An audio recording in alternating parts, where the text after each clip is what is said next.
And we're live. And I'm back. Welcome back. You're home. Thank you. Yeah, You did it. nice to be home. Nice to be home for sure. We Yeah. swapped John for me this time. Yes. No John this week. He's got he has guests. I think. So Yeah. he's busy entertaining or whatever. I guess for people, that's why we weren't here last week. Also, is that Sean was still on his trip or coming back? Actually, I think around the time we were recording, or was it the day No, after? You came back so Friday, Thursday. right? No, I came back Sunday. Oh, okay. So you were still doing A that, few yeah. days. Yeah. And Yeah. John had house guests, so it didn't make sense to be able to put out a show. Of Thursday, I was like, I think I was like still. I hadn't even gone to Belfast yet, so I still had like another stop to make. Oh shit. Okay. Yeah. Yeah. So, talk about your trip. What happened? Yeah, trip was real good. I did just a ton of stuff. For those who don't know, I was away in Ireland for I think around 16 days total. I did an entire lap of the island. Um, it was good. Like the cities and the pubs, they stay open late, so every every town I was getting to, I was like hopping on the apps trying to find locals or other travelers, hostels Right. that wanted to go out in the evening, and it was usually super easy to find a group of people. So I was meeting lots of people and going out with them. Cool. Except Derry or Okay. Londonderry, wherever you're from, because it has two names, which is odd. It's in Northern Ireland, which is technically the UK. It was the like furthest north city that I basically went to. Hmm. Everything there closes at 9, which was so bizarre to me because I had just come off of like a whole streak of staying out till like 1 or 2 at the pubs with people, and then just nothing in Derry. Uh, Derry really kind of sucked. If I was to do the trip, if I was to recommend the trip, don't go to Derry. I don't think there's any reason to go to Derry. Man, what a Um, bummer. Okay. whenever I tell people that, they're like, "Oh yeah, I watched Derry Girls," and it's like, "All right, cool. Well, it's not worth checking out." Um, Okay. Fair enough. my highlights were Cork and Belfast. I Sure. really enjoyed those. Um, Galway was pretty cool. There's not a ton to do in Galway, but there's a lot of hostels there, so finding groups of people to hang out with was super easy. And I did have a lot of fun in the evenings as well there as well. A lot of Canadians. Ran into just a ton of Canadians Cool. traveling. Um, and yeah, a good chunk of Americans as well, but like more so a lot of Canadians, absolutely. So yeah, no, I had a good thing. I saw you were following along with my photos. I was. Yes. Well, I mean, as much as every time I went on the socials, I went to see if you posted anything, and yeah, a lot of really, really beautiful green.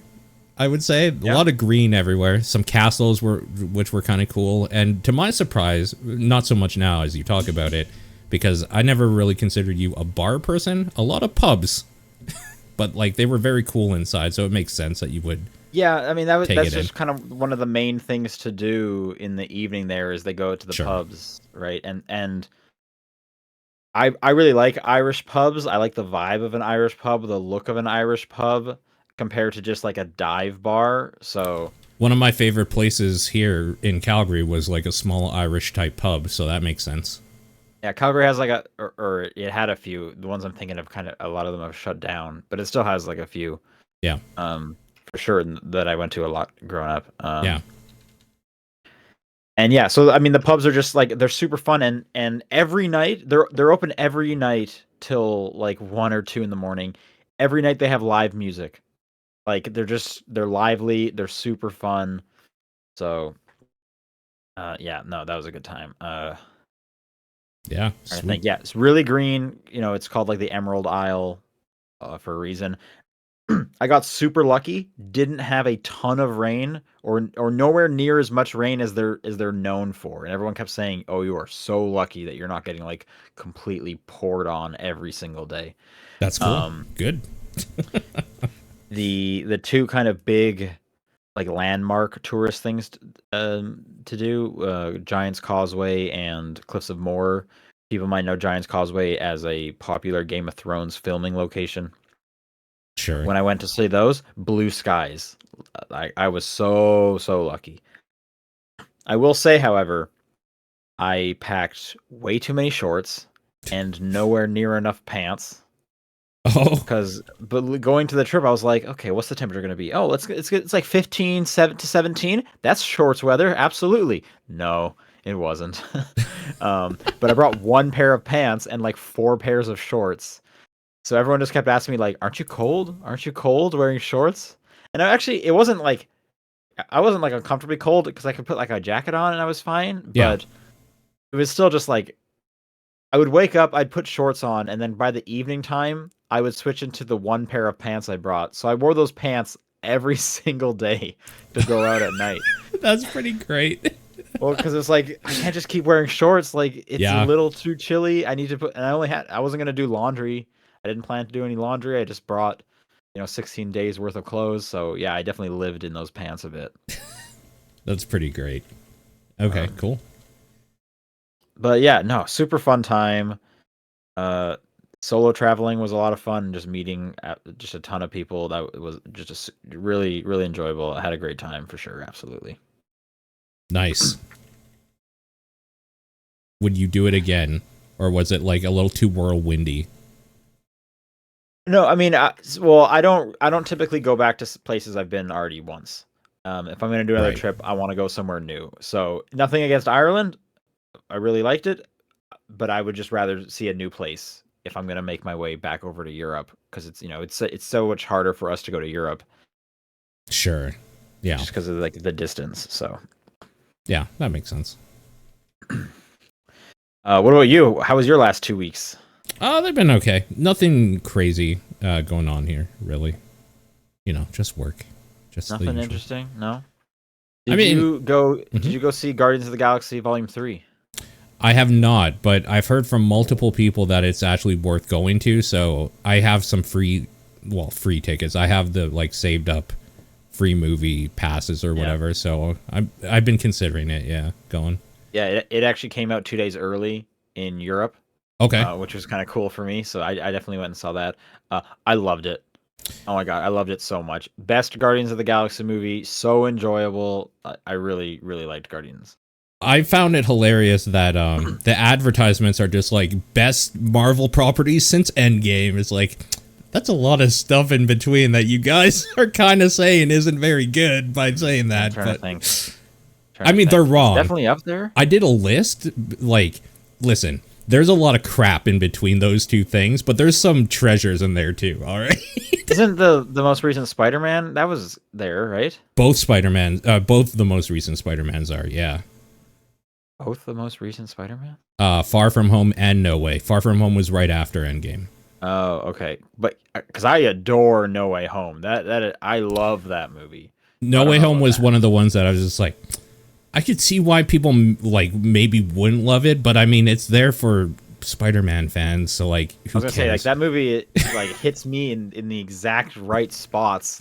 Sure, I'm the absolute sucker for that movie. So. But yeah, those advertisements are just best thing since this thing years ago. It's like, okay. It is really good. You should definitely see it. Okay. Yeah. And I'm excited. I'm going to watch Fast X this weekend, which I hear is not good, but that's okay. Yeah, who goes to a Fast and Furious movie at this point for it to be quote unquote good? Come on. That's ridiculous. Yeah. I mean, there's good, and then there's Fast and Furious good, and I'm sure it's going to be Fast and Furious good, and that's all I need from that. That's totally fine. And I mean, at worst, it's 90 minutes or something. Who cares? Even if it's dog shit. I bet it's 2.5 hours. You think so? Maybe. Movies are long. If I had to guess, I'm gonna say 2:14 is my guess as I look up this runtime. Oh, okay. I wasn't even gonna look up the runtime. 2:21, 7 minutes off. Wow, pretty good. It's almost like you've seen a couple of them. Yeah. Or I just go to modern movies. So. Yeah, true. Okay, well, hey, let's do a podcast because I'm still technically jet lagged, and this is kind of hell. So. Sure. Top down perspective, May 18th. I'm Sean Booker. I'm Paul Fluck. Before we get into games, the submission thread is currently live on Patreon. If you want to submit a game for the poll next week for June's game, go do that now. And get excited. Next week we will be talking about The Wolf Among Us. Yes. But now we're just going to talk about Zelda. Yeah, pretty much. So, like, I don't know, if you don't want to hear that, maybe skip ahead or something. Because this is the big thing. Like, that's the thing. It would be weird if we weren't talking about Zelda. So, yep. Approximately how much time have you put into Zelda? 15-ish hours, I think. Okay, I think that's more than me. I want to say I'm probably only somewhere between 5 and 10. Okay, it's weird because it's definitely one of those games where it's just like, yeah, in that time though, like you could have gotten further in story than me in something else. Like, it's one of those. So what, without getting like too spoilery, what are some of like the big story beats you have completed? Like, no spoilers. I hit the point where like it sends you to different parts of the world to like see those areas and talk to new people, and then I've just been kind of like, I guess like the last thing I've been doing is tower hunting. Because I want I want to be able to like move around the map, yeah, and the underground stuff, like just mapping that out because I love that. So area. I haven't gone underground once yet. I don't think I've found a way to do it yet. Although there is like a red mark on the map, which makes me think maybe that's the way down. But I just didn't go and explore it. So I'm kind of doing the story stuff. There's a side quest that you get to do it, and I recommend it because it unlocks a mechanic for the game. Oh, okay. So what direction from the from the main town? You get it at the main town. At not I don't remember her name. Not the one that had the giant glow up. I can't remember her name now, but one of her assistants gives it to you. Oh, how did I miss that? Okay, I guess I missed it too. Somebody told me to go back and get it. I was like, oh, okay. Oh, okay. Yeah. I am currently I'm not 100% sure what's about to happen, but I think I'm like about to enter the first like dungeon because I am doing this like this quite like obstacle course of a trail that I'm going through. You're further than me then. Like 100%. It's taking longer than I expected. Yeah.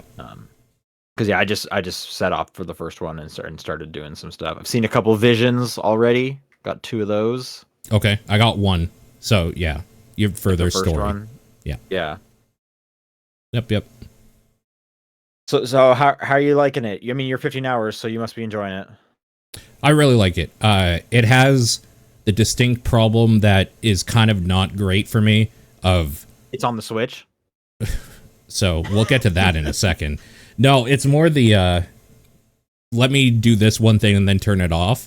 And it's been like 6 hours. And that's not good because I have work the next day sort of thing. So... I've actually put a timer on for 2-hour play sessions on work nights because I literally just lose track of time playing. Oh wow! Okay. Yeah. I'm liking it quite a bit too. I think I like Breath of the Wild more, and this is a personal thing because, and I started feeling this when they really showed off the like what the mechanics of this game are going to be about the combining stuff. Okay. And I was the same way with Banjo-Kazooie Nuts and Bolts, where I think it's cool. I admire it from afar, but I'm just not really interested in building vehicles and stuff. This is great because I am the exact opposite. This is way better because these mechanics are way fucking funner. And also, Nuts and Bolts is the only good Banjo-Kazooie game for me. So we're on complete opposite ends. I enjoyed my time with Nuts and Bolts. I just didn't go like hard into it because the idea of like crafting stuff, it just doesn't do a lot for me. It's similar to games, any kind of game where it's like, hey, the fun is make your own fun.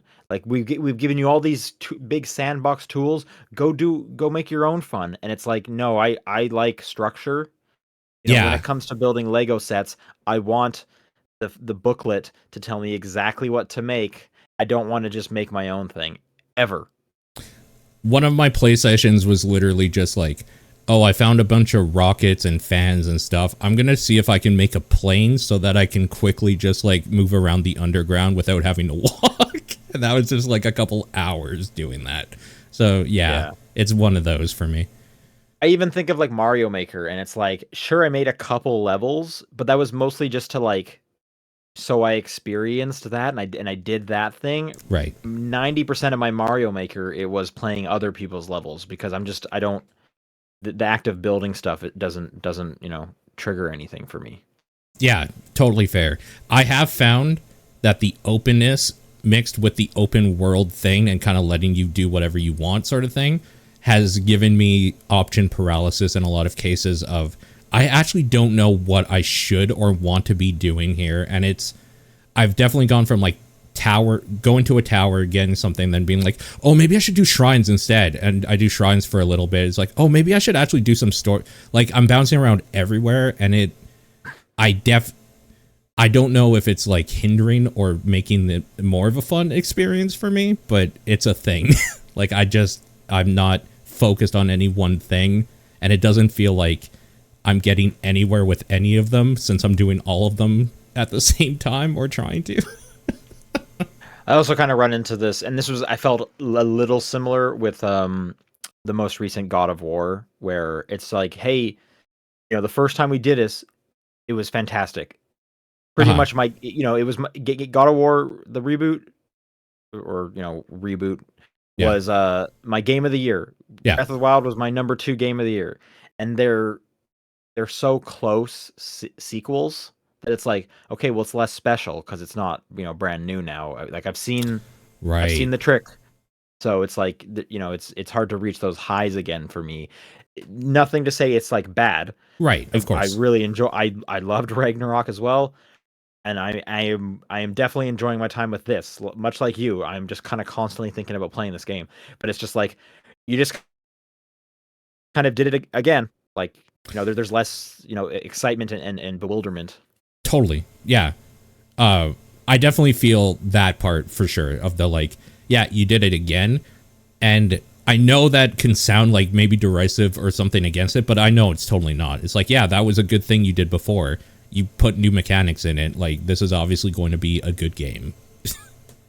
Well, and like, so it's super interesting when you kind of look at that, like the sequel idea in the context of Zelda specifically, because it's very rare that we get a sequel. An exact same. Yeah, that's true. Yeah, like it's happened a couple times before. Like obviously Majora's Mask was one of them.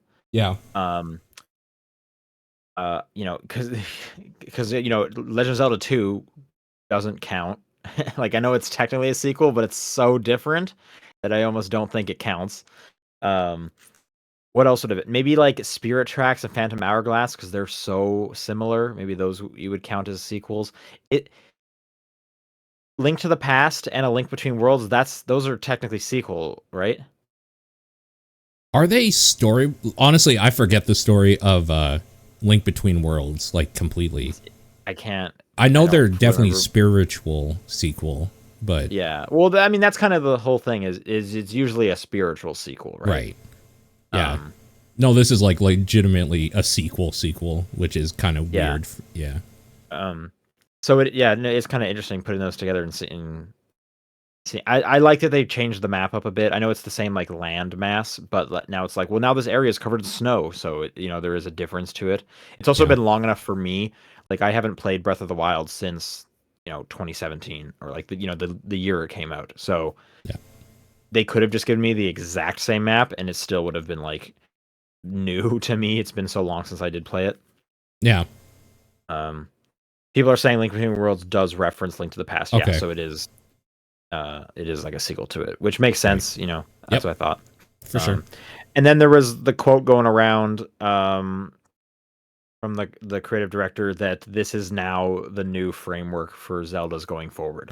That I hate. So as much as I like these games, I don't like the shrine system as much as like good old fashioned give me like 7 dungeons that are giant or whatever. I like the old framework for Zelda, so I'm not stoked about the idea that it's like, well, now you have 100 mini things you can do. I don't like that at all. Well, Still. so yeah, let's mini prediction time. I'm kind of curious where do we think it goes from here? Because like I could see them doing a trilogy of Sure. this exact story. Right. Whether it's a trilogy, whether the next one is a different one, it sounds like they're sticking with open world. I can't imagine they're going to get rid of the crafting. Like it's such a popular addition. Right. Um, but they would have to do some kind of like big mix up because even when they had their old structure of 8 dungeons, you get an item in each dungeon, so on and so forth. Uh-huh. Each new Zelda still felt like distinct from each other. Right. So they're gonna have to have some kind of like big mix up going forward, right? They can't just like I would make Breath of the love to Wild 4, say 5, 6. I would love to say they absolutely need to, but I I mean, I think Nintendo has shown and proven that they don't need to do giant mix-ups usually. They don't, Yeah. but but every time they do, It's like huge. Yeah. it's absolutely huge. Again, Breath of the Wild, like holy shit. Yeah. My assumption when that quote did come out is I can't see them getting rid of the side-scrolling Zelda because there's always been kind of two Zelda lanes. So Sure. I bet they still do the side-scrolling ones that are the more traditional ones. So I would assume you're gonna still get some of that. Yeah. I mean, if they have the resources, I don't see why they wouldn't do both. Like every Yeah, like staggered. there's no reason for that. Like that would be like getting rid of an IP, which I guess Yeah. Nintendo does do that. But it's like Yeah. it's same with Mario. I can't Yeah. see them stopping doing the side-scrolling ones just because the 3 ones are bigger. Like I Right. bet so. Yeah. Uh yeah, I guess. I mean, I hope that they don't stop doing that because I like that old style. Like, whatever, this is good, but that's good too. Give me both. I'll buy both. Do you want money? Yeah, I have it now. that's the thing is it's like I'm happy to get whatever you guys are gonna put out. Yeah. And I do obviously like the original ones, but I Yeah. guess we'll kind of see what are some of the like crazy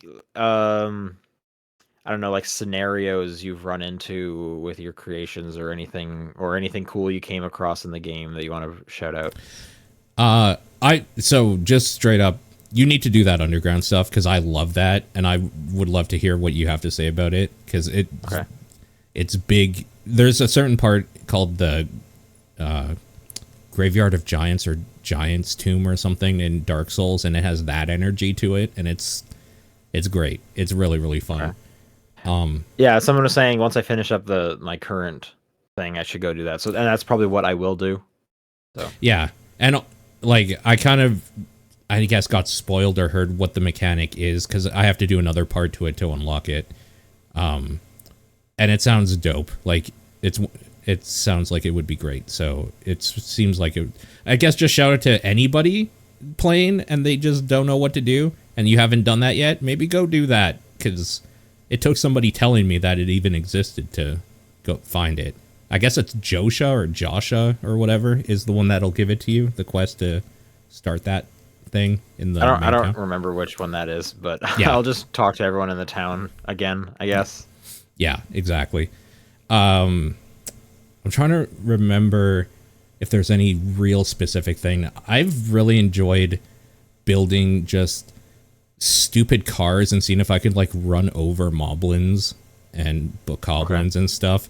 It doesn't work very good with the current things I have, but I realized also that I have too good to use syndrome in this game, which is weird for all of Like the your weapons and stuff. No, for the parts that you get, because you know how you can like get Oh. parts to build stuff. I like never pop those out. I feel like every time I've come across something where it's like you're gonna have to build, the game's like, here's some trees, and it's like, okay, well, I'll use the trees, I guess.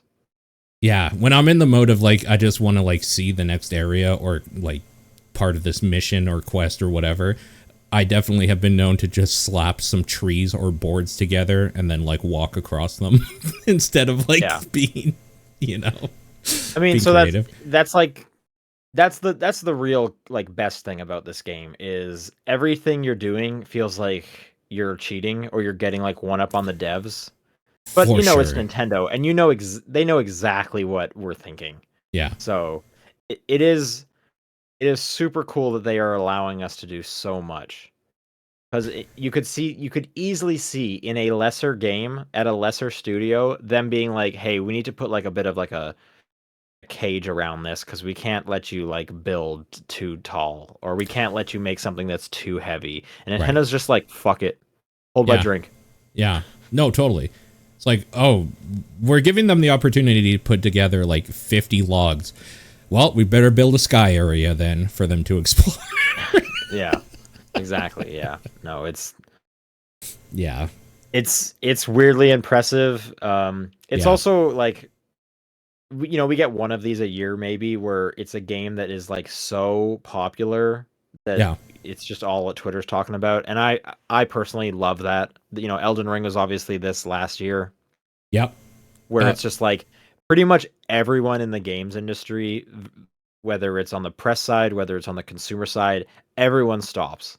Like yeah. everyone stops and it's like, okay, yeah, I'm gonna play this for 2 or 3 weeks, like, of course. And it's just, and that there's something very cool about that.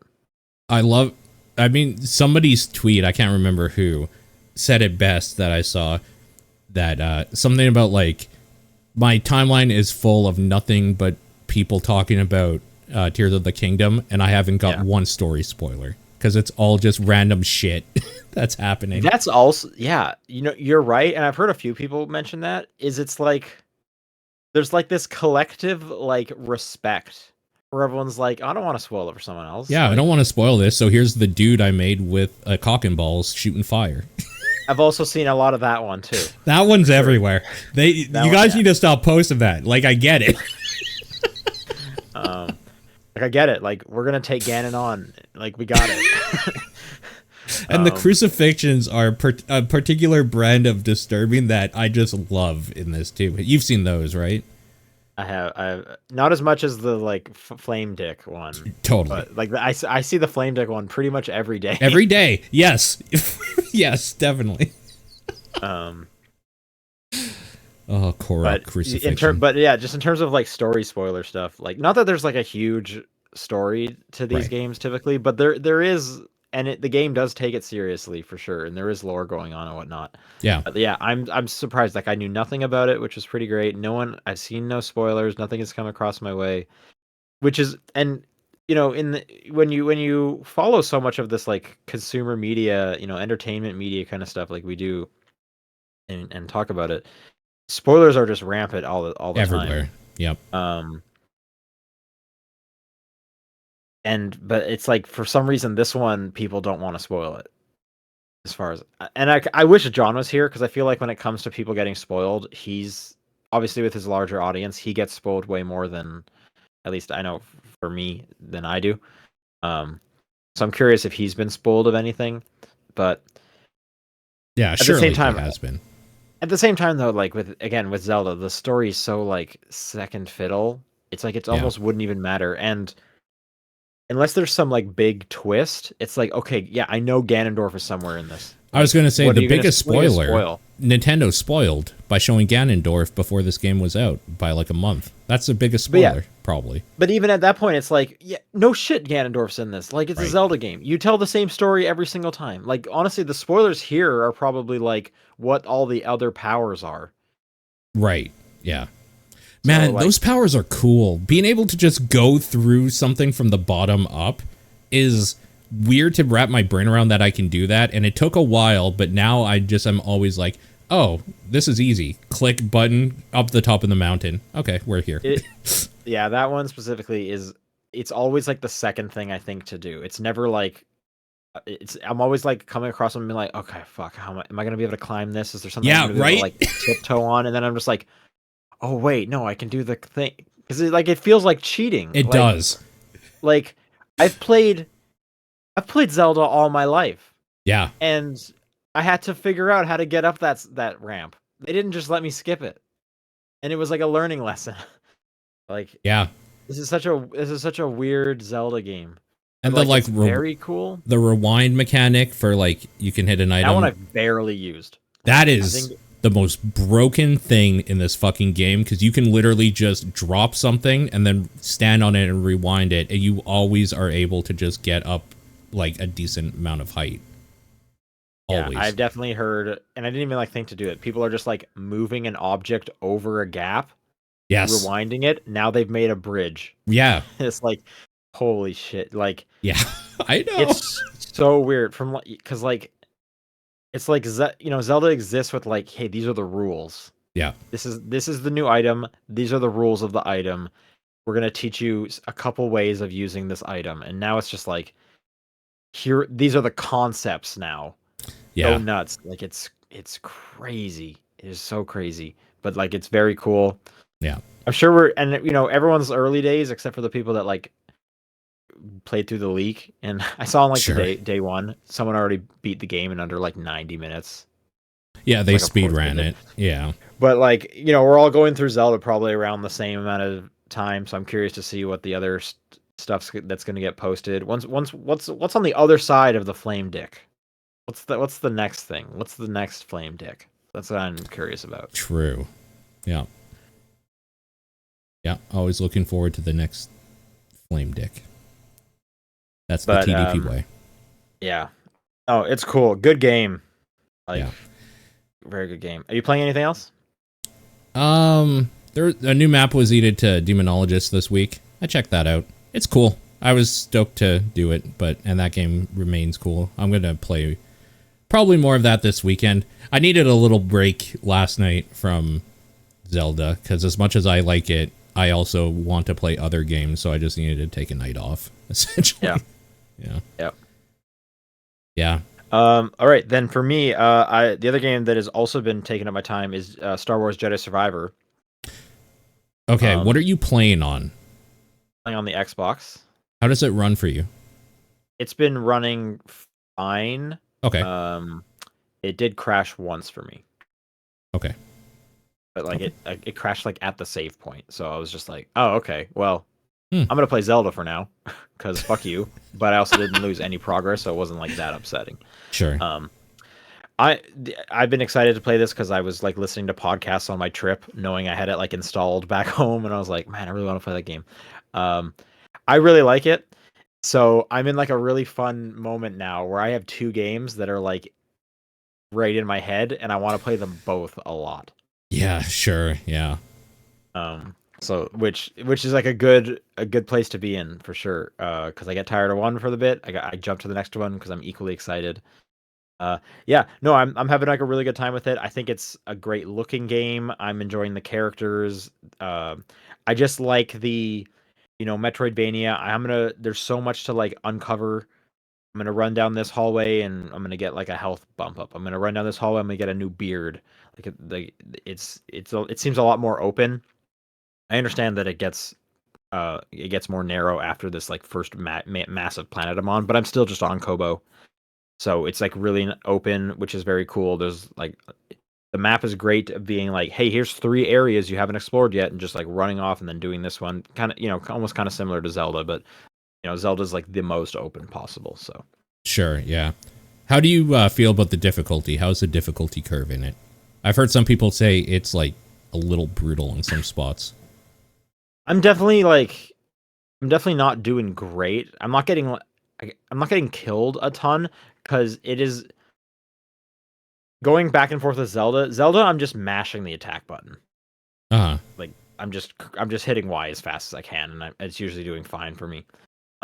This one, it's again, it's like Souls combat from the first one. You need to be kind of deliberate. Mm-hmm. So it is not great going back and forth because I'm going into Star Wars and just like mashing it, and then just getting my ass like destroyed. Sure. Like there are in Jedi Survivor, you need to use the parry because if you use the parry, you get like a one hit like kill on a ton of the enemies and stuff if you Okay. can parry them. Um, and there's also the enemies will have like really strong like rockets they'll shoot at you. But if you use your force power, you can just push the rocket right back to them and blow them and all their friends up. But if you don't, because you're just mashing shit, you're gonna get hit by that rocket and it's gonna do a ton of damage. So it is definitely like you need to slow down and like think while you're doing these combat fights. Um, and I'm like Right. just starting to get over the curve of like, okay, yes, I can't just mash it. I need to be deliberate. So I'm getting close to that, which is good. Um, but like the first game, the accessibility features, you can like increase the parry timing window, and they let you do that in the last one as well. And it's actually really interesting when you pick one of the like, I think there's 5 difficulties. They show you specifically like, hey, this is what the timing window is going to be. This is how aggressive enemies are going to be. This is how much health enemies are going to be, and then you can then go even granular and tweak those for each Oh difficulty as man. well. So you can kind of do what you want. Right now, I'm on default normal, and that's been like a pretty good spot for me. Cool. Yeah, no, I'm quite enjoying it. I'm glad. It's almost kind of nice that I had 2 weeks of it being out Yeah. because I was hearing about all the like bugs and performance issues that it launched with. I mean, And I think since a lot of that's specifically PC though, so I don't think you would have had that much of I a was hearing, time. I was hearing on everything, and when I did get home, I did have to download like an 8 gig patch. So they Okay. are patching every platform. It does sound like, Yeah, that makes um, sense. because I know the PlayStation one for sure was also not running great because that's what a lot of the podcasters I was listening to were playing on. Gotcha. Yeah. But yes, I did hear that the PC one was particularly bad, and Respawn had to come out and apologize for it. That's why I didn't buy it. Because I was like, you know what? I'm gonna get that fucking PS5 at some point for like Final Fantasy. Maybe this is the sale game I play at the end of the year on my Hey, there you go. PS5 or whatever. Yeah, Or nice. maybe they'll fix it by then. Yeah, this isn't anything new, but it's like, games are in such a weird spot now where it's just like, oh yeah, everything just launches broken, Yeah, and it's just no. like we've just like accepted that, which is like a bummer. I mean, I've completely just said I'm not gonna buy new games on PC anymore. Period. I'm just not gonna buy them until I have like a PS5, basically.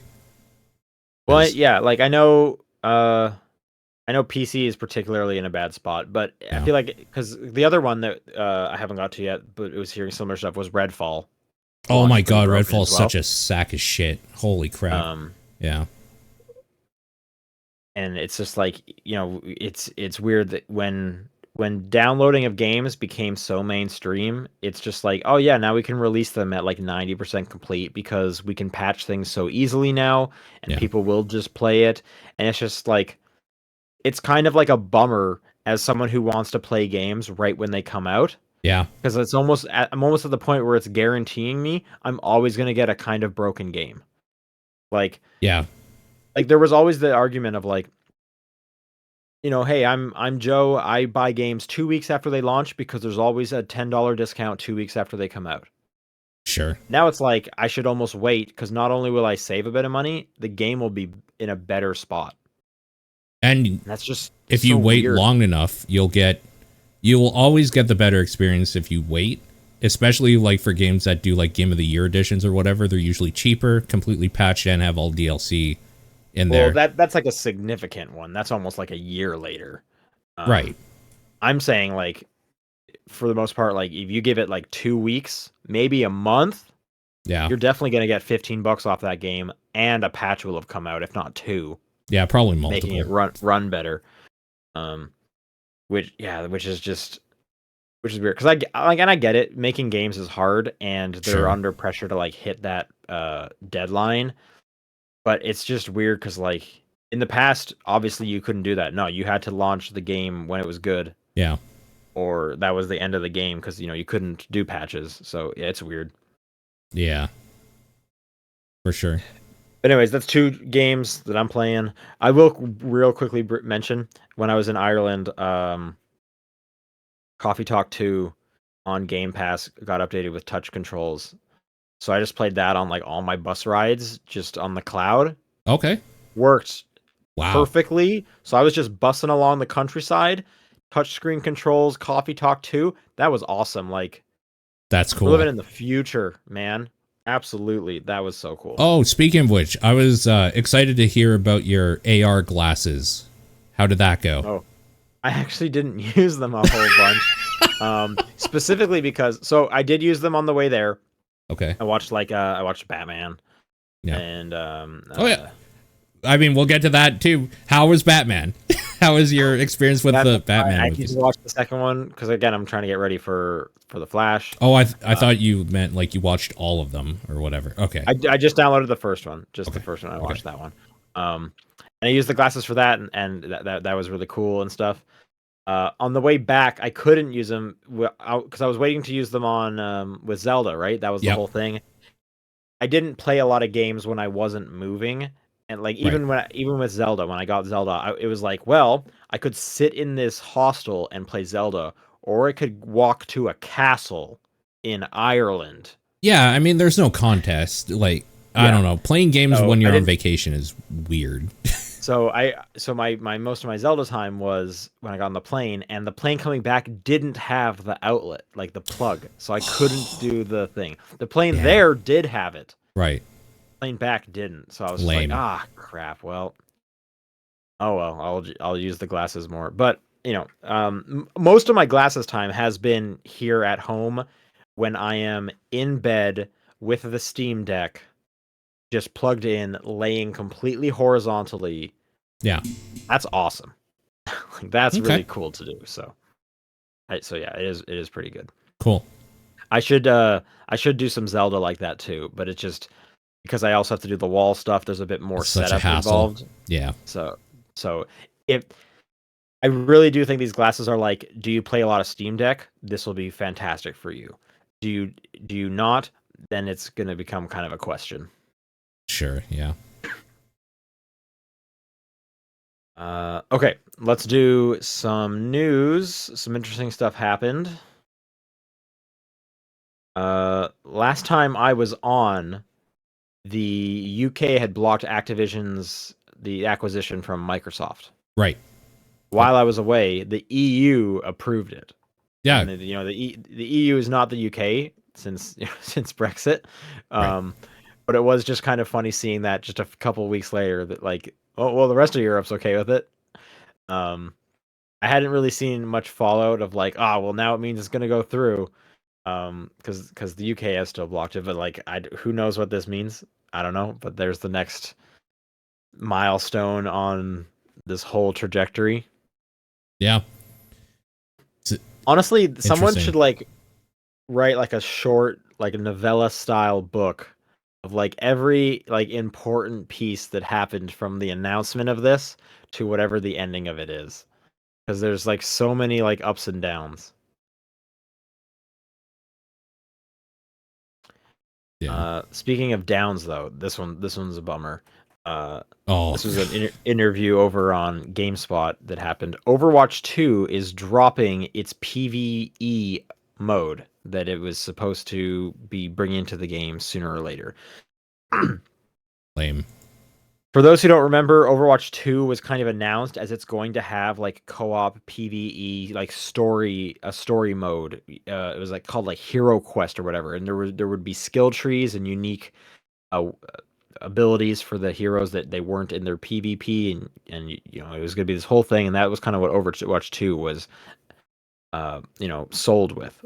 Um then we saw Overwatch 2 come out, and they had to delay the PvE, and now they are straight up canceling it, and they're saying we're just going to be using a lot of those ideas and putting them into the more PvE limited time events, which Overwatch has already always had.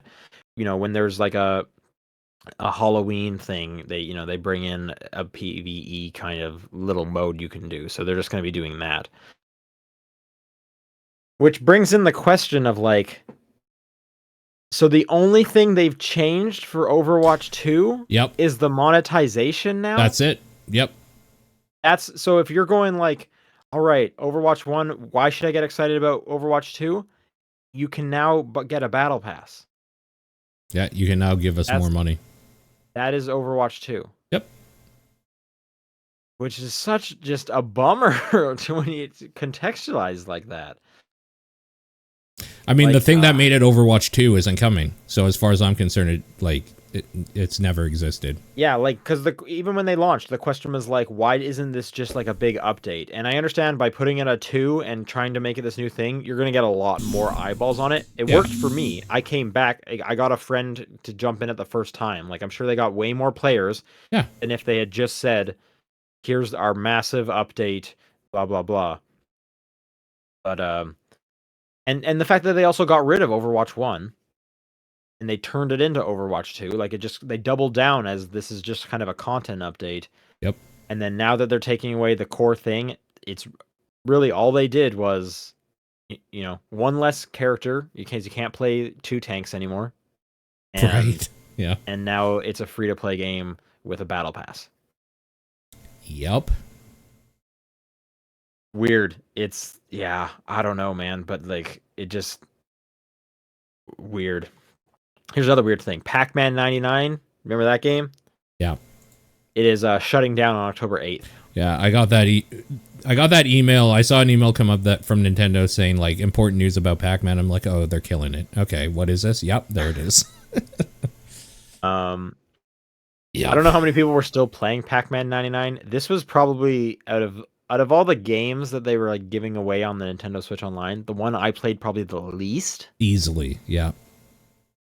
The only other ones are Tetris and Mario, and Mario's gone. I played a decent amount of Mario, and like Tetris was a phenomenon. So right, but it was just those three, right? It was, yeah. As far as Mario's gone, which is still crazy to think about. Yeah. Pac-Man will be gone, so Tetris is still there. Tetris is probably my favorite of the three. Yeah. Pac-Man, I understand. So the quote here: discontinuation of online services for the main game, distribution of the main game, and free custom themes. Pac-Man 99 did have, or still does have, a like $10 DLC that lets you play offline versions against just bots. Right. Okay. So I believe that will still be. Let's see. Online modes end on October 8th. Offline modes via DLC are playable after the end date. So if you purchase the game, basically, you can play the offline version of it. That makes sense. It's not fully going away. Right. Unlike Mario 35, which is just gone forever. Yeah. Yep. All right. Best news story of the week. Nicolas Cage is coming to Dead by Daylight. That's not where I thought you were going. I was waiting to see why the other thing was. Did you know about this? Have you seen this news story? Yeah. All right. As you're the Dead by Daylight guy. Okay. What are your thoughts on Nicolas Cage coming to Dead by Daylight? I mean, Dead by Daylight's literally just throwing anything they can in to make a buck. So yeah, that makes sense. Why not? This is also the first time Nicolas Cage has been in a video game. Okay. I never actually considered that. Weird. It is weird. This is the type of thing that like they would announce and people would be like, oh, like this is an April Fool's joke or something. Like, because why would that ever happen? But yep. It seems odd that hasn't been in a game before. And I don't know, maybe this is like opening the doors that he's going to be in a bunch of stuff. There's a short, like 42-second long thing where you hear some narration from Cage, then you see his polygonal model. They don't actually say if he's one of the like villains or if he's like a skin for the survivors. That's actually a good point. You're right. Yeah. So they are saying learn more July 5th, which is kind of a ways off. Yeah. So we won't really know until that point. I guess it doesn't really make sense for him to be hunting you. But doesn't it? I don't know, because they're just saying Dead by Daylight Nick Cage. They're not like making it like a specific, for example, they're not making him Dracula from Renfield or anything like that. They're just saying it's Nick Cage. Holy shit. What if it's like a pack based around the different characters he's played in other things? Maybe. I'm trying to think. Has he played like many like villains though? He's usually like the protagonist. He was Castor Troy at Face Off. So maybe you just have like a killer running around shooting and making just weird like faces. Just in like a tuxedo suit with two guns. Yeah, exactly. Yeah, I don't know. The other thing is, and I don't follow Daylight close enough. Have they put in other survivors? Because I only ever see about like the movie monsters. Oh yeah, and those are obviously the hunters. For sure. But have they put other survivor characters in? For sure, yeah. And they're so the big draw is obviously like let's take the Halloween series itself. Michael Myers and like Haddonfield was the map. Michael Myers was released, but they also added like a Jamie Lee Curtis character and stuff. They do that all the time for Survivor. So the heroes can play as that. Okay. Yes. Yeah. So can you have like 4 of her, or is it like one person gets to be her? I think it's just one. I don't remember how they do that now. It's been a while. Okay. Yeah. But like even with the Resident Evil stuff, like I think wasn't Ada just like a Survivor they released separately from Wesker or something. Like, I have no idea. yeah, I have they literally do no that. idea. They do that shit. Okay, that would make more sense to me if you just get to play as Nick Cage. Yeah. This is awesome though, man. This It's rocks. weird. It's very And, weird. and it's Nick Cage doing the voice, so like, yeah, this is so great. I want to learn more July 5th. That's for sure. Absolutely. Yeah, they got me. Okay, and then announced today, Mortal Kombat 1. Wait, what? Okay, hold on. I don't know about this. So this is the next Mortal Kombat. It's called Mortal Kombat Roman numeral 1. Yeah, okay. Which makes sense because at the end of 11, with its like DLC, which I haven't played the DLC yet, I'll probably go back and do that because I do have access to it. But if you followed Mortal Kombat's story, they basically reset the entire universe.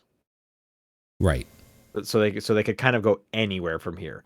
And there isn't that, there is a trailer out there. It's like 2.5 minutes long. They don't exactly say what's going on. It seems like there could be some kind of like multiverse stuff happening. Not that they showed like a bunch of the same characters showing up, but they had like portals and like it they could basically do anything because they get the power to like rewrite time by the end of Mortal Kombat 11. People are asking, wasn't Mortal Kombat 9 a reset? That was a reboot, and 9 retold the story of 1, 2, and 3. Yeah. Then 10 started doing some new stuff. 10's probably, or I should say X is probably the weakest of that trilogy, and then 11 was just awesome. It's a great trilogy. 9 was fantastic as well. That game is really good. Or was. I haven't played it in years. Yeah, 9, super great. I mean, X is not bad. It's just the weakest of the 3. And then I also really enjoyed 11 quite a bit. So it's coming out September 19th. For all current gen consoles, they're not doing PS4. They're not doing Xbox One. It's coming to Switch, that's kind of interesting, but it makes sense. And then, yeah, they'll probably be showing more of it. I have a feeling, I bet I'm going to get to play this at Summer Game Fest next month. It'll probably be there. Yeah. Because this shit was leaked by somebody, right? Like in an interview or something like 2 months ago. They said something about like the new Mortal Kombat and like the shareholder one. Yeah. Yeah. They said the new Mortal Kombat. So, but it's the trailer's worth checking out. There is a lot of people's heads getting absolutely destroyed in that trailer. Fuck yeah. That's what I need. Makes sense. Yep. So if you want to see just a shit ton of blood, check out the trailer for Mortal Kombat 1. I'm excited. I mean, Mortal Kombat was one of the few fighting games where I actually pay attention, and the story modes are just awesome. Yep. In Mortal Kombat, so definitely agree. I'm curious to see where they go with it. I'm going to give just some information in this FAQ that seem maybe pertinent for people that are interested or whatever. If you pre-order in PS5 or the Xbox Series, you'll get access to the beta, which will begin in August. Reimagined characters, that sounds cool. They're going to add crossplay and cross-progression support post-launch, so that's not going to be in there right away, but they plan to have it. It will have rollback netcode, which is great. And something about cameo fighters or a unique roster of partner characters to assist during matches. Yeah, I don't know. There's and internet connection is not required as well, which is good. There has been a couple leaks beforehand. Like the name was out there like about a day before it was announced. Mm-hmm. One of the other things in that was some of the possible like guest character, like DLC ones, names that are going thrown around is like Peacemaker. Right. From the show, and Homelander. Yeah, that's great. From The Boys, which that is both interesting. It is also like WB properties. Yeah, I can't wait for Rick and Morty to be in there. It'd be great. Sooner or later, right? Of course. But I thought Homelander specifically would be like a really good addition. Totally. Yep. Yeah, that just makes a lot of sense. So. A lot of The Boys, like a good chunk of them, could fit in pretty decently. That's even they need like powers, or they need to be like, because the thing with The Boys is they're just like dudes. I guess in the most recent season, some of them. Oh, sorry, I meant that universe. I didn't mean like literally that group. That universe is fucked. Absolutely, yeah, absolutely. Short little news story here. The Epic Game Store is giving you 5% back on all purchases now. Pretty much every game store does this at this point. So if you buy games on Epic Game Store, you will now get, I forget what their actual like currency, Epic points or something like that. You're going to get a little bit back to use on future purchases. So right, makes sense. Sure. Okay, and this is a weird story that I saw when I was away. I'll just read the headline. Activision boss hyped about AI, suggests it could be used in new Guitar Hero. Oh no. Okay.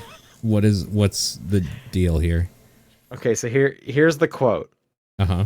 You know, if you take an example of a thing like Guitar Hero, I've always had this vision for what a new Guitar Hero product could be, but without having AI, and then the processors embedded either in phones, in computers, or in game consoles that allow you to actually have the speed of processing to enable that AI. We've never been in a place where AI is going to have practical reality and applicability for games until now. So he didn't say anything in that quote. I was waiting for more. But he did drop the words Guitar Hero. Yeah. Anyways, that's the end of the news story. As far as I'm concerned, this is a monkey paw curling. So what do you think he's alluding to? I don't know. This is also Bobby Kotick, by the way, that was getting, I don't know if he's getting interviewed or he was just where this conversation happened. I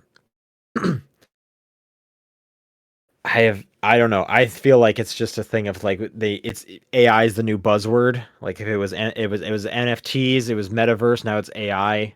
Yeah. So they're probably just mentioning that because I bet shareholders are like, "What are you doing with AI for your games?" Because AI is making money right now, and you guys have an AI strategy, right? A Guitar Hero where I plug in the controller that is like basically a real guitar. I start playing some chords and it is like, oh, you're playing this, and then it adds in like drums and a bass or something. That would be kind of sick. Maybe. I don't know. All I could think was maybe like, so you're like playing, and if you're playing well, it like intelligently makes it harder. You wouldn't even need AI for that. We've had those before. I don't even know. I can tell you it. I don't think I want it. No, I mean, I don't know what it is, so yeah, I couldn't say either way currently, I guess. But yes, it does sound like buzzword, just word salad. All right. But I can't imagine anything is going to happen from this. No, I doubt it. All right, this last one that we got sent to us. GQ ranked the 100 greatest video games of all time. I thought we could just look at the top 10 and get your thoughts on that. Okay, hold on. I just want to see something. I'm going to type in Mass Effect here. Number 92. Okay. Anyways, top 10 you say? Well, Mass Effect 2 is number 6. Is it? Okay. I'm I'm scrolling through 1,000 things here. Yep. And by 1,000 I mean 100. Well, just go to the bottom, just hit the end button. Yeah, but I wanted to be a surprise. Okay, 10, Half-Life 2. Wow, that's low. Okay, I'm interested to see what else is there. But Half-Life 2, 2004, 10. Dark Souls, 2011 at 9. Portal, another 2011. Portal 2, 8. Metal Gear Solid, 7. Mass Effect 2, 6. The first one. Witcher 3, Wild Hunt at 5. Bloodborne at 4. Tetris at 3, okay. The Last of Us at 2. And then Breath of the Wild. I mean, I just disagree with this list, but that's fine. Legend of Zelda, Breath of the Wild is the best game ever made. I could see it. No, I could see that argument. That's actually stupid, but okay, whatever. I could absolutely see that argument. Honestly, I think this top 10 is... like, none of these are surprising to me. Sure. Yeah, I guess I didn't really look at like the other games in here. Is there anything that like doesn't even stand out? These all are like, yeah, this is probably I'm looking on at the the next list of 10 100. and it's like, yeah, all these games deserve to be like super high. Yep. Yeah. This is a There's no like real what is that doing there as I scroll through here slowly. Yeah, Hey, like Hades is on here. Good for them. I'm going down and it's like, yeah, this is a good game. These are very popular games. And now it's like I'm at the point where it's like, okay, even if you had something that wasn't huge on here, I'm far enough down that it's not a big deal. That it makes sense or something, yeah. Where did they place the 3DS version of Metal Gear Solid 3? Like, what remains of Edith Finch? That's at 39. I didn't think that was a massive game, but it's also at 39, so like, whatever. Yeah, there's some things here at like the 50s that I think should be higher than that, but whatever, yeah.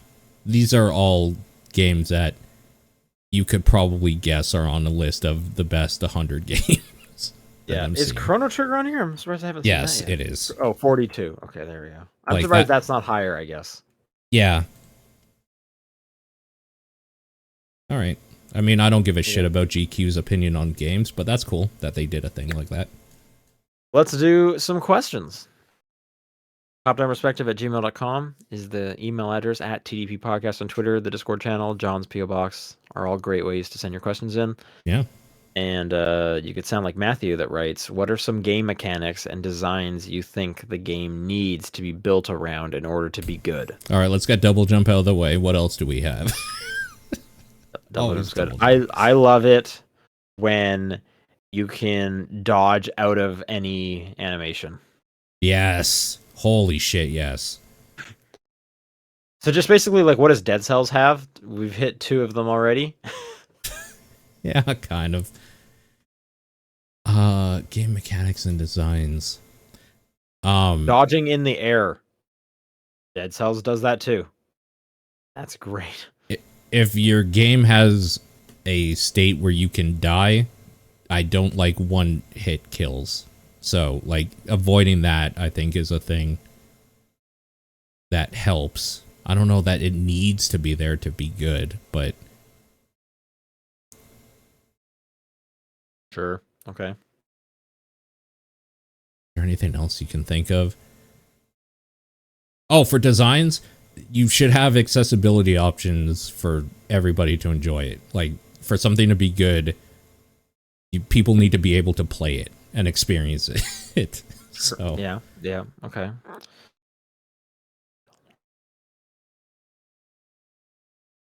That's I'm trying to think, like, design wise, I love when you are rewarded for exploring. Even like I think of Mario Odyssey comes to mind. Anywhere you go, it's like, can I get to that little platform? And you finally get there, and there's some coins waiting for you. Yeah. All right, thanks. Something as simple as a coin. It's enough. There was no reason for me to like get over here, but like Nintendo knew I was going to try it, so they gave me some coins. Yep. I don't even need coins, but like I'm glad they just thought about that. That's always nice. Put something behind the waterfall. If you're going to put a waterfall in there, put something behind it. Like, that was the thing. Jedi Survivor, the first waterfall I came by, I was like, there's just a rock behind here. Like, I can't go through this waterfall. Bad Second game. one I came by, there was a cave and a little treasure. And it's like, okay, that's better. Redeemed. If you're going to put every single waterfall should have something behind it. Yep. True. Agreed. Like, just, like, put some coins. Like, put anything. Because I'm going to check. Yep. Kevin writes, what games have the most cool skills you can use? It's hard to not just say, like, the Zelda games that we're currently playing, basically, like Breath of the Wild and jumped to mind. And then Tears of the Kingdom. Dead Cells just jumped to mind because I just did 3 cool things as... I don't know if those kind of skills or if those are, like, mechanics.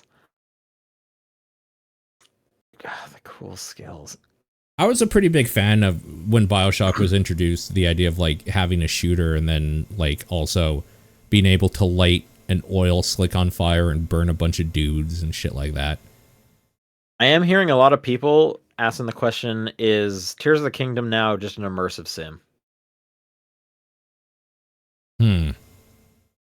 No, but I don't know why. I'm kind of seeing it. Like it's checking a lot of those boxes. It doesn't feel right to say yes, so I say no, but I don't have a reason. I think the only reason you're saying it doesn't seem right is because you grew up with Zelda being, 25 years of not being an immersive sim. Yeah, I suppose so. I don't know about the most cool skills, but in Prototype, you could like stealth consume a person, and that was pretty cool. Yeah, Prototype is pretty good. I like some of the things you could do in Cyberpunk as well. Okay. Some of the weird, I guess, like any cyberpunk-ish type game. I like that sort of thing. Hacking into like somebody's brain or something. Make them do stuff. Yeah. Jedi Survivor actually has some cool stuff because you can like mind control dudes to like fight with you. And then there's just a lot of cool force powers of like I'm gonna pull them like all together into like really close, and so that I can hit them all at once. You can get an ability where because you can deflect blaster shots. Okay, When you yep. deflect it, you split the shot so two come out of your lightsaber somehow. I don't know how that makes any sense, but it's awesome. The idea that you are Yeah, cutting a blaster thing in half and deflecting both of them, that's just so cool. And then there's just weird stuff like I'm gonna throw my lightsaber like a boomerang and bring it back to me. So Survivor has a lot of cool ones. Uh, Hive writes, what are the top 3 technological changes or improvements you would like to see on control devices? Could be a controller you use to play games, could be a mouse, keyboard, your phone, or other similar apparatus. technological changes or improvements. Trying to think, like I feel like I don't know how my like controllers are lacking until they show me what it could be. Totally, yeah. I will say I do really like the PS5, the vibration. Sure. The like So haptic maybe feedback stuff or yeah, the whatever. like super precise one. So it'd be cool if that was like on my Xbox controller as well. Sure, yeah, yeah. A fan to cool me down. Okay. I also like the when the controllers have like the grippy textures on the sides as opposed to being like real slippery because the default ones are, especially the PlayStation 5 one, is like super slippery. Yeah. And then the special edition controllers have like more of a grip, which is enjoyable. I listen, it's not a good controller, but I really like how the Steam controller tried to solve like playing PC games with a controller by doing the weird like touchpad-y type like weird things whatever.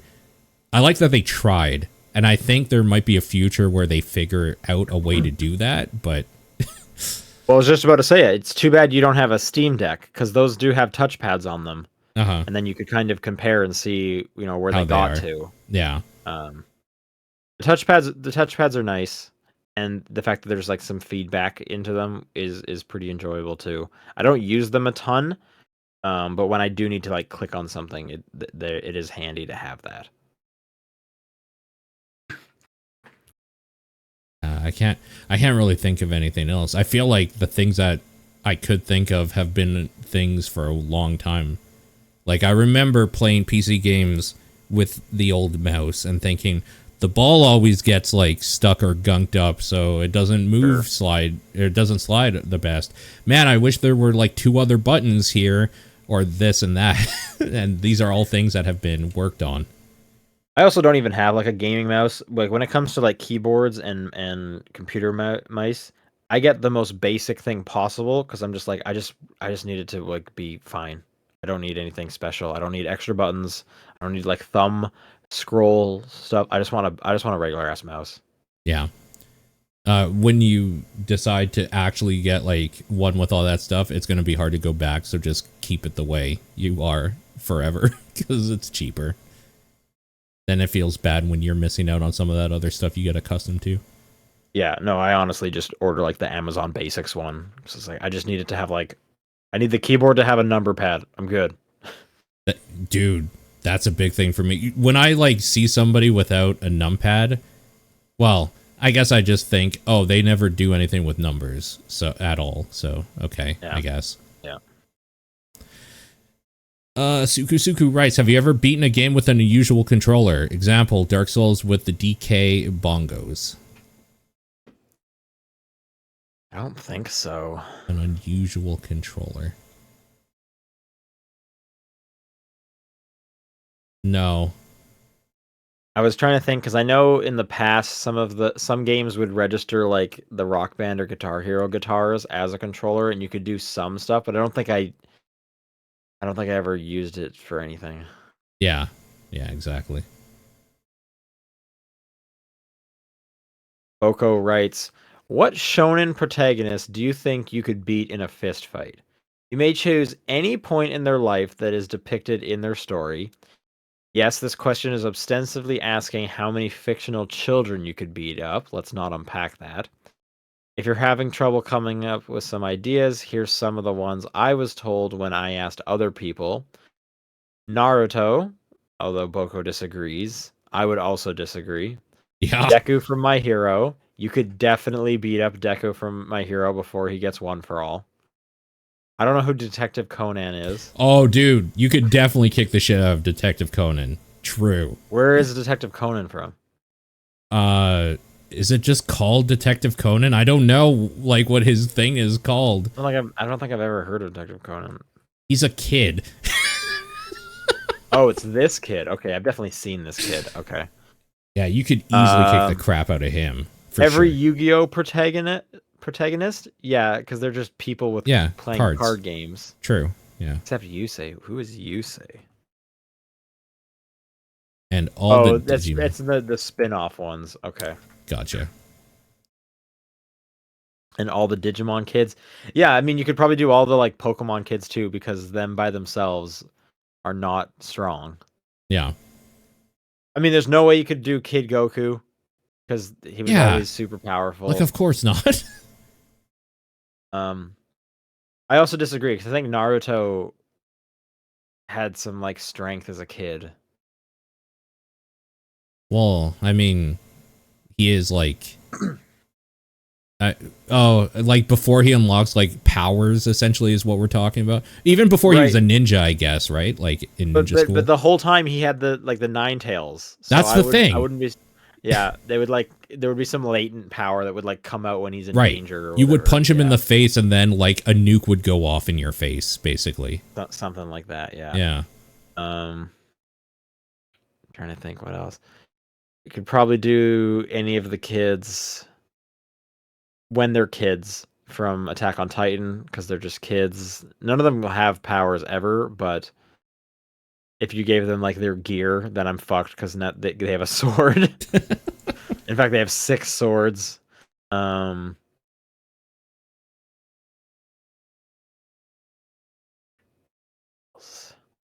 could probably beat up Light from Death Note because he's just a guy. He's like a high school student. Yeah, you would just get murdered after, basically, when he went home. Yeah, well, yeah, that's the thing is, like, in a lot of these scenarios, I might get murdered later, because, like, if I beat up Deku and then he gets one for all, he could come and kill me. So the question isn't, like, who could you safely beat up? It's just, who could you... It's just one-on-one, who's gonna get the point? Yeah. I can't think of anybody else, really. Okay, VGC Kenny writes, somehow AIs as we currently know and understand has partially taken over your body. It can't control you most of the time, so it offers a deal. It can either do your job for you 1 day a week, or it can do everything but your job for 1 day a week. Which offer do you take? Look, man, with my job, an AI probably could do a decent portion of it already, so why not? I'll let it have a day, I guess.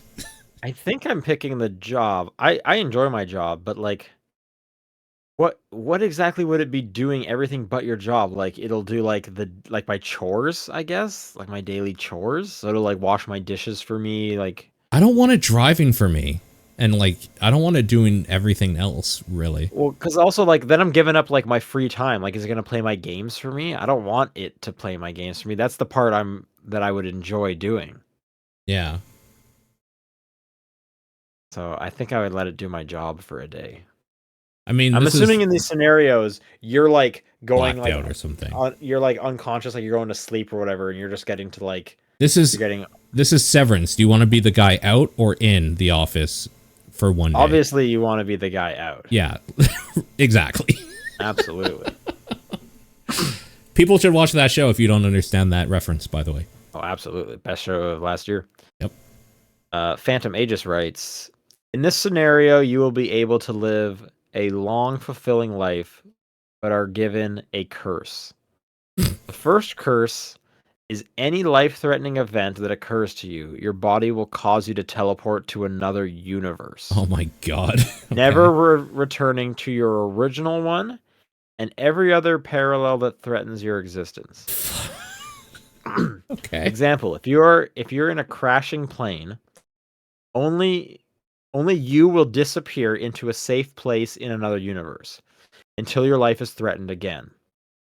Unless you're very good at avoiding that. The second curse is anyone that intends or tries to hurt you will be hit with bad luck. That 100%. The severity of the damage to those will be random. Example: if I thought or tried to poke Sean with a needle, I can get hit with a minor injury like hitting my pinky or be literal death. You know, a minor injury. Yeah. The defense mechanism can do harm to any stranger, friend, family, and loved ones.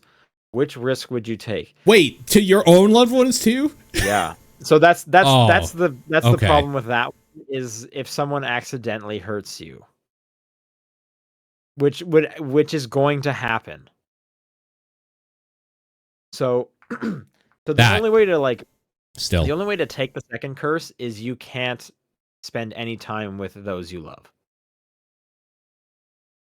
I mean that. I don't want to travel universes and leave behind people that I care about here. I guess that's kind of the same thing, is you're also not going to get to be. So yeah, I feel like you take the second one.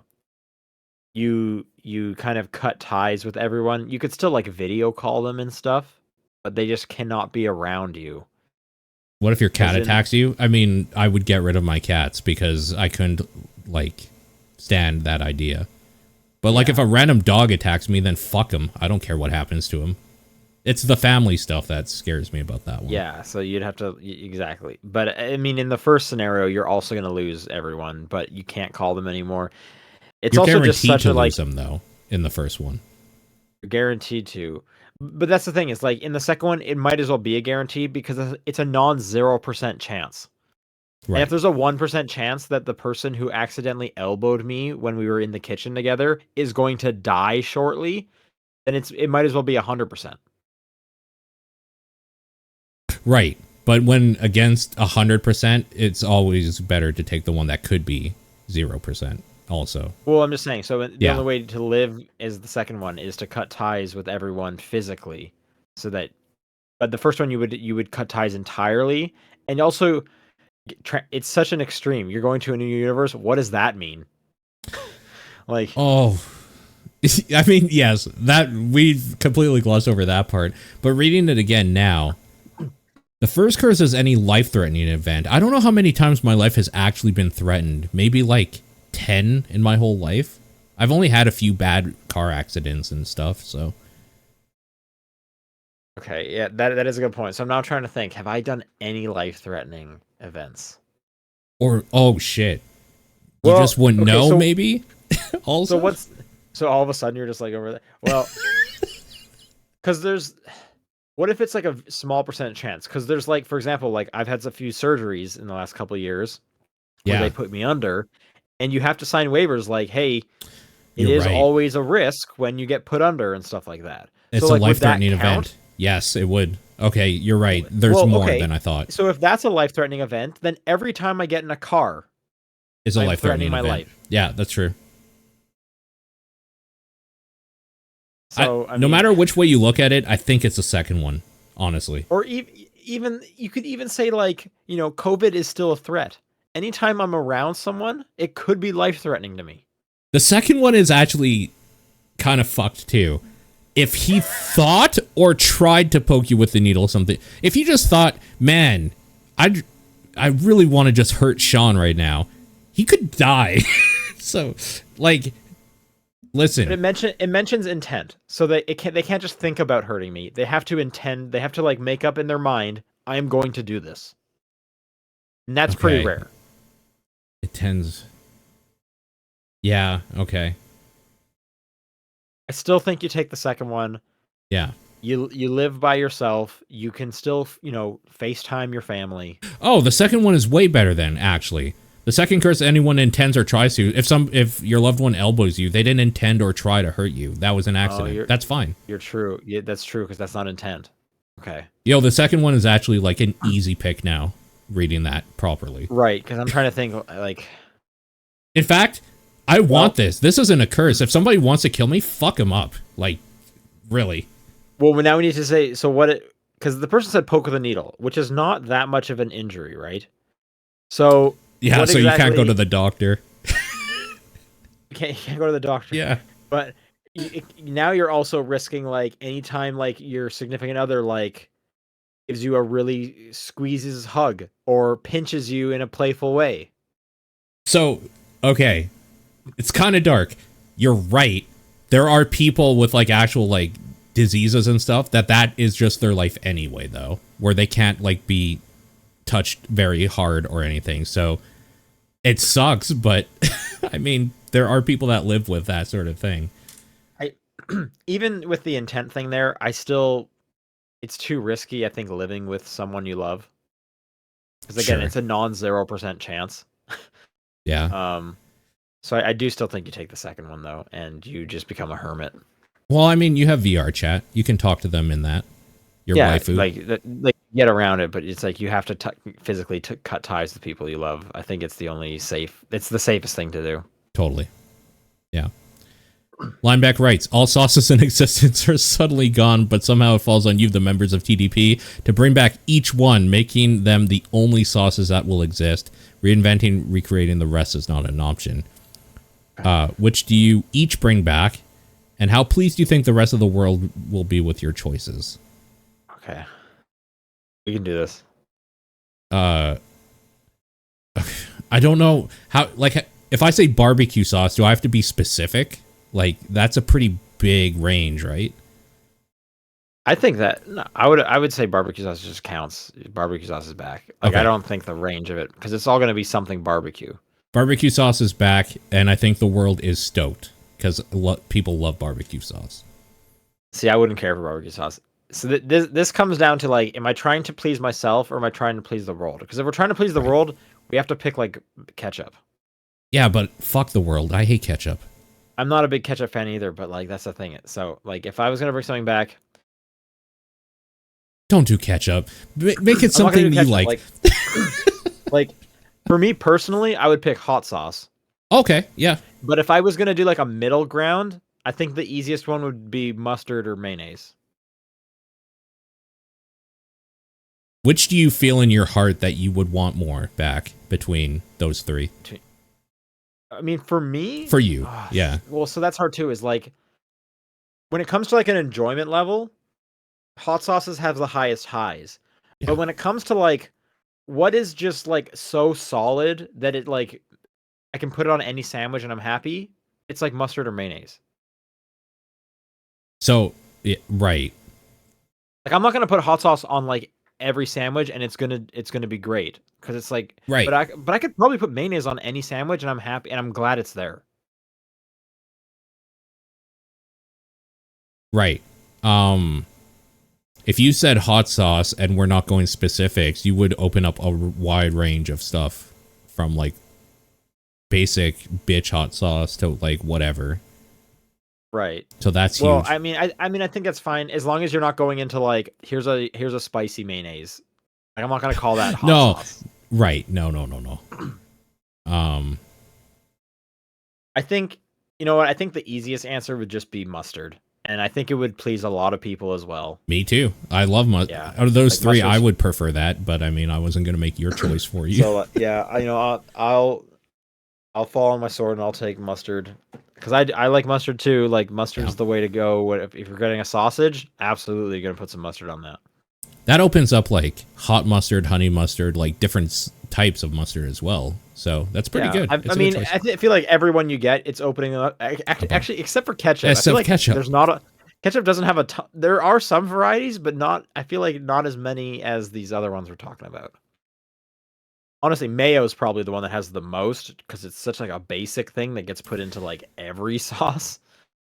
You're right, but as somebody who fucking hates mayo, like I would be Honestly, happy to never see it yeah, I again. really like mayo, but with mayo, you basically get Thousand Island. True. I also don't like that. You get a spicy aioli. Spicy aioli is I hard to guess get rid aioli of. should be its own thing. I don't know. Yeah, I I'll think just it do should be mustard. too. It's easiest. Yeah. What do we think John would choose? Because I No, don't actually. he would just take ketchup or barbecue sauce, probably. Honestly, Shit. John has a very like pretty like basic palate. So if he would have said barbecue, I think he would have said barbecue sauce. I'm trying to think if there was something I really care that much about sauce wise that I would bring back. Sounds like you're pretty into mustard. Definitely like a soy sauce or something. I like a soy sauce. That wouldn't do anything for me. Yeah. But that would be if you're trying to like please a lot of people. Like there's a lot of like East Asian cultures that they live and die by soy sauce, so you'd please a lot of them. Like I would love like a teriyaki sauce, but that is so like uber specific. I think That's specific. Like I feel like yeah, you got to remember this is like one of the few condiments we're gonna have. You need to paint with a wide brush. That's why I said soy sauce for sure. Yeah. Comet Strider, have you ever canceled plans or skipped class/work because of a video game release?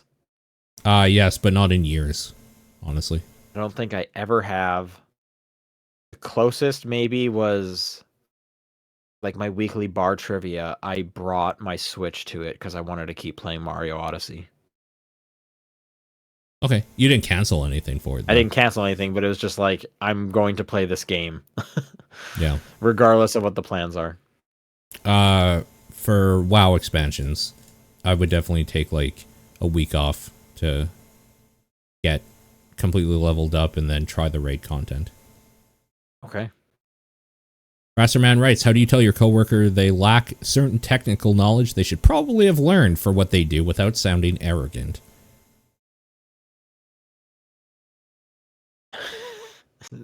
It seems a little specific. So I feel like you just like, hey, can I show you how to do something? It seems like you're struggling. Yeah, totally. Like, if you're not sounding arrogant, you're going passive aggressive. So you have to choose which one you fit in more. Well, you don't mention the part that quote they should probably have learned. You don't bring that up at all. You just say like, hey, can I show you how to do something? Or do you want to see a cool trick? Or you say like, I see you're struggling with X. I know a way to get around that. I do like this.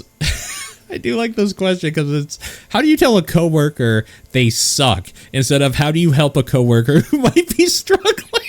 Yeah, absolutely. Like, okay, me in this scenario needs to chill out a little bit.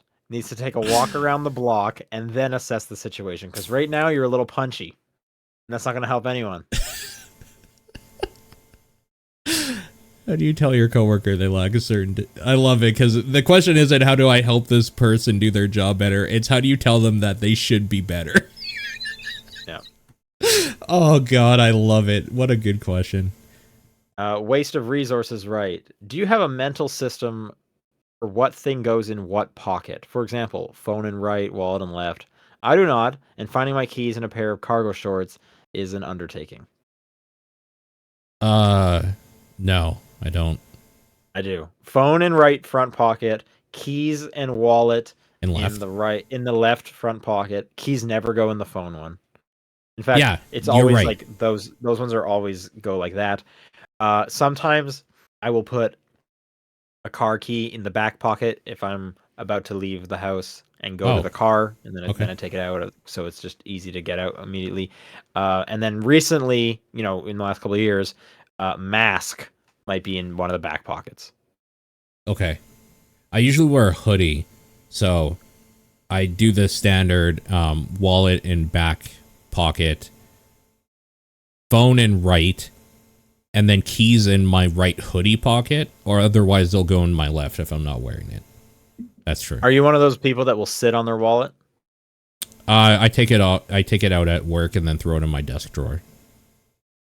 Oh, see, I wouldn't do that because, like, My wallet, because when you go to the bathroom, does it stay in the desk drawer? Yeah, I lock my desk and I lock my computer, like, when I step away from it.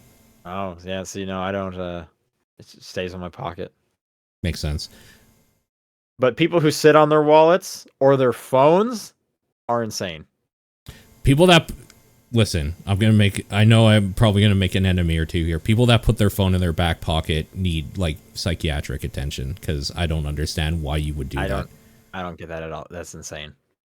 You're just asking for trouble. Yep. And not even because like, oh, you're going to forget necessarily, but you're going to forget at some point for sure. It's going to happen, and you're going to crunch on that. The phones are too expensive. Like, yep. Why? Also, typically when I sit down at a desk, the phone comes out of my pocket and goes on the desk. Okay, yeah, mine too, actually. I am rarely sitting with the phone not out.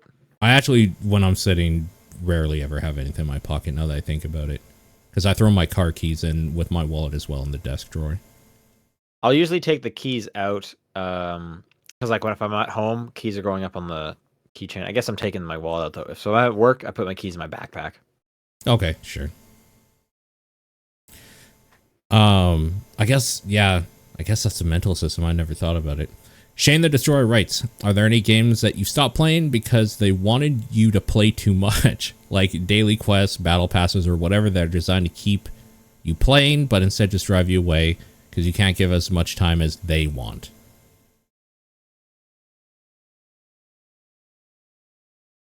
I haven't, but I've definitely had the pull of like, oh, I should really get in there and do some dailies. It'll be good in the long run. I have. Absolutely. And it's recent. Diablo Immortal was asking too much, so I stopped. Oh, okay. I stopped that a long time ago, but... Oh, this isn't recent. I stopped a long time ago as well, but that's why I did. Okay. Yeah. I get it. Like, that's the current era in games we are right now. Everyone is vying for your time. Yeah. Which is also probably why I only play, like, one service game at a time. That's just, like, the go-to. Lineback writes, would you agree with Jason Schreier that the graphical fidelity arms race is a waste of time? The tweet of his in context, and I'll read his tweet. What video game executives will learn from Tears of the Kingdom? Games all need crafting now. What they should learn from Tears of the Kingdom: retaining your staff is vital. The graphical fidelity arms race is a waste of money, and games all need rockets now. He's 100% correct. There is like a bare minimum I think that you should get for everybody to at least look at your game, but the arms race is a ridiculous waste of time and money. Yeah, well, so I wouldn't say 100% correct since I'm not fully agreeing with it, because like so the point is that Breath of the Wild not Breath of the Wild, Tears of the Kingdom looks great despite being on the Switch. Uh-huh. I still am getting tons of like texture pop in or like draw distance on grass. I'm seeing that pop in for sure as well. That I would just love that to not be there. Like, and you know, we all saw the like, here's what Breath of the Wild could look like at 4K 60. Oh yeah, I haven't told you. I've been playing it at 4K 60 on my PC. Okay. But no, totally. It's this idea that like we need to look. Wait, that game would look absolutely fantastic if it wasn't on that piece of shit console. For sure. Yeah, so they made it look beautiful. It's just that console can't keep up. Yeah, and Nintendo's like always been great at that, and you know, a nice art style goes a long way. You know, probably when I look back at like what are my best favorite looking games, it's probably ones that are more cartoony and have a great art style than it is ones that have like high definition. At the same time though, it is really nice when I have a powerful console and it has a gorgeous, high-detailed game. Like God of War looks so good. Sure, yeah, it's super realistic. I do like that.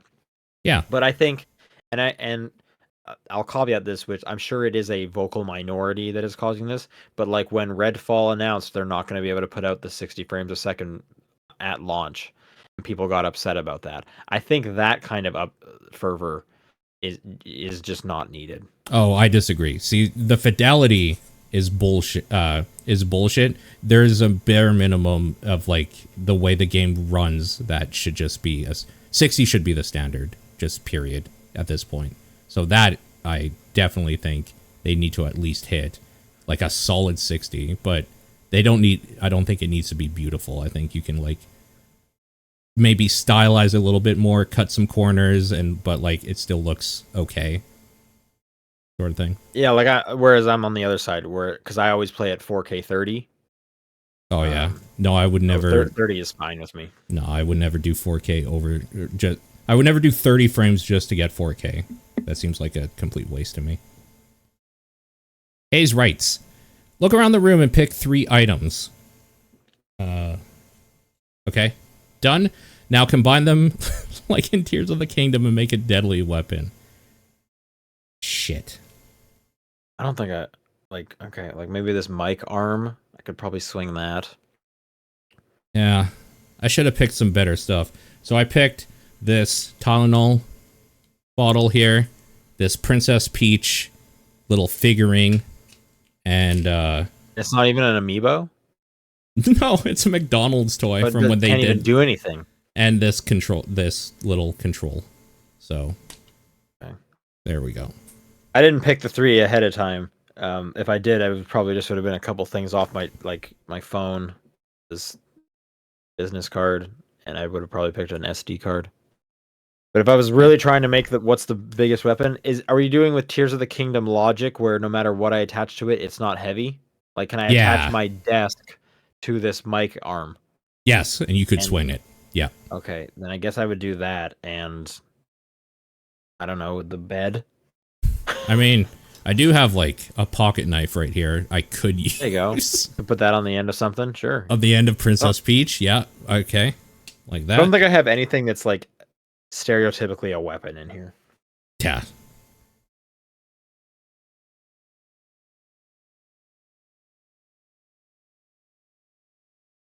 All right, what is this one from Dead? I'll start reading the question. It's Saturday night. This is from Dead. It's Saturday night, and you're competing at Capcom Cup X. You made it to the top 8 for Sunday. On winner's side, no less. Congrats. You just need to win one of your next 2 matches tomorrow to secure a 6-figure paycheck, possibly 7 figures. Lose twice in a row and you'll end up with only 10K. How do you mentally prepare yourself before Sunday and after Sunday if it all goes wrong? You have to sleep. It's gonna be super fucking hard. You need to try to go to bed at a decent time. Yeah, I think you don't go out partying and stuff. Definitely not late. Like maybe you do a good dinner, but I think you need to like make sure you can maintain whatever like home sleep routine it is, whether it's like I always make sure I'm in bed by this time so that I can read a book for an hour and go to sleep. If that's what you try to replicate that so that you can get the best sleep possible. Yeah. I think that's super important. The part about after Sunday, if it all goes wrong, I have a harder time answering that because since this is such an absurd scenario for me to be in, I'm just happy to like have gotten this far. I always win. I can't think of it. But even in the idea of like, oh, you lost and only got 10K, it'd be like, that's incredible. So I've never won money ever from a game. I am one of those people that no matter what happens, when it's over, I'm ecstatic it's done. So it wouldn't plus me at all. If I got 10K, listen, if I walked away with nothing, I'd be like, well, it's over. And I wouldn't think about it ever again. If I walked away with 10K, I would actually be stoked. I mean, me signing up for this, I was probably like, there's no way I'm going to get to top 8. Right. So, like, yep. So it's hard for me to even kind of get into the headspace of like the 6-figure was even possible. I always expect the worst outcome for stuff, so I'm never really hurt by it when it happens. That's just how I've lived life, and would be no different. It would be mentally preparing the day before that would be the hardest part for me. Sleeping, specifically. Yeah, I think that's just, you got to do what you can to make sure you get the best sleep. You try to just try to, I would just try to maintain like my usual day-to-day as best I could, get some meals in when I need them. Yeah. And just I wouldn't do anything different, I guess. If I got me there, it should get me the whole way, right? Yep.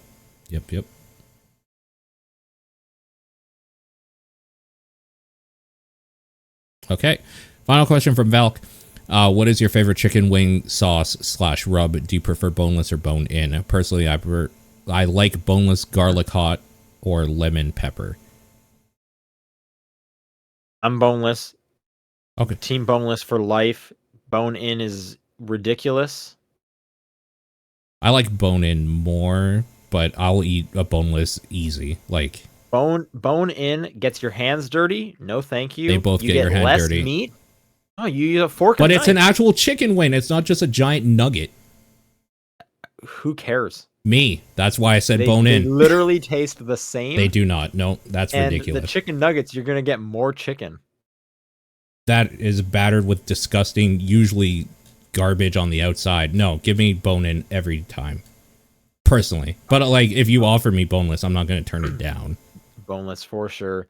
Favorite chicken wing spot? Just give me a hot sauce. I'll usually just order whatever the hot one is. Yeah, like a hot... Okay, I don't like Frank's type hot sauce. I like Frank's. I'll take that too. I'll take like something else. I don't know. I'm pretty much at the point where it's like, if I ask for hot sauce, I do not care what you give me. Like, I'm not picky about hot sauce. It's just, you give me something spicy sauce, cool, good. I'm happy. About the bomb or whatever? I have tried the bomb. The bomb fucking sucks. Everybody has said that it's disgusting. So yeah, I mean, there is a point where it's like, you're giving me a sauce that is going to harm me. So that's an issue at that point. But the nice thing is, most people don't just have that waiting in their fridge. So right. I usually don't have to say like, yeah, give me whatever you got, not the bomb. Sure. Yeah, I like I guess garlic hot or whatever is pretty good. Something garlicky is nice. A little tang to it. Teriyaki is good. Hot ones is like teaming up with Diablo 4 and sending me some random hot sauce that they're doing. Okay. For work, so we're gonna do like a funny like taste testing video. Nice. I'm excited to see what that's like. Have you tried those Hot Ones Pringles collaboration they did? No, I don't. They're pretty okay. I'm not a big chip guy though, so okay, fair enough. I have tried I've tried the bomb. I've tried the last dab. Like, I did order a pack from them once. Right. Cool. And I did like it. They're kind of expensive as far as hot sauces go. Sure. How long did they last you? Like, did you use them a lot? So we had the last dab, and then it was two of the ones that are kind of early on in the like their first one or whatever. It's like it was like 1 and 3, and then 10 or whatever. Okay. So we pretty much just we held on to the last dab for a while, and then we were like, we're never gonna eat this again. Let's get rid of this. But the other ones we went through, they were super tasty, so we definitely used them up. Nice. That's it for questions. If you want to send questions for next time, topdownperspective@gmail.com, at TDP Podcast on Twitter, the Discord channel, or John's P.O. Box. What is your game of the week? Of course, it's Tears of the Kingdom. It's Zelda. I should have said this at the top of the show. This was episode 666. I'm sure the listeners could have told you that from the way this episode went. True. They probably knew it before we even knew it. But I just wanted to call that out. So. Cool. There you go. I did a lot of these. All right. We'll see you guys next week. Bye. Bye.